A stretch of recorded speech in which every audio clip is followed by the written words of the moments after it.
নমস্কার বন্ধুরা, আন্দামান কিচেন এ টু জেডে সবাইকে জানাই স্বাগত। আপনারা সবাই ভালো থাকবেন, সুস্থ থাকবেন, এটাই আমি ঠাকুরের কাছে কামনা করব। আমি আজকে বানাবো ম্যাডাজি আলু দিয়ে সকালের নাস্তা। আমরা এই আলুটাকে ম্যাডাজি আলু বলে থাকি। আপনারা কী আলু বলেন কমেন্ট করে জানাবেন কিন্তু। এই আলুগুলো ছুলে আমি টুকরো টুকরো করে কেটে নেব।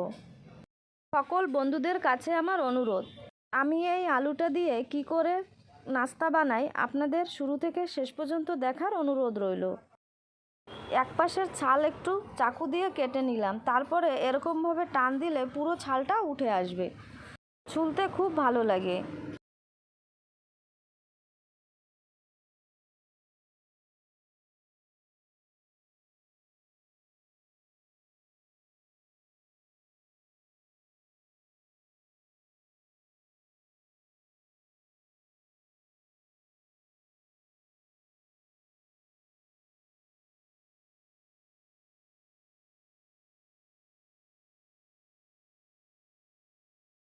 আলুগুলো সব কেটে ধুয়ে নিয়ে ফিরে আসলাম।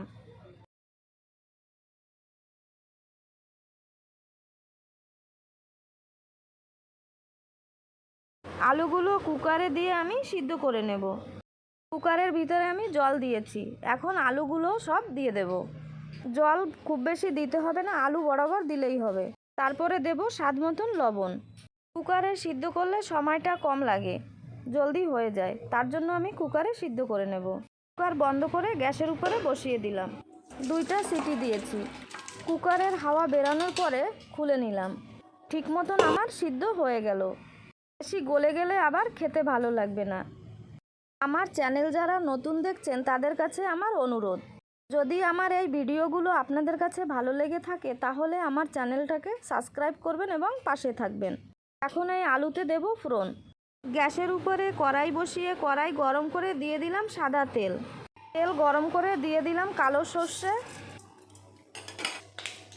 সর্ষে ফুটে ওঠার পরে দিয়ে দিলাম শুকনো লঙ্কা আর কারি পাতা।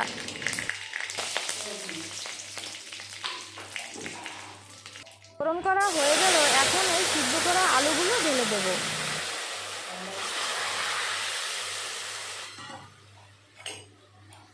এখন ভালো করে মিশিয়ে নেব।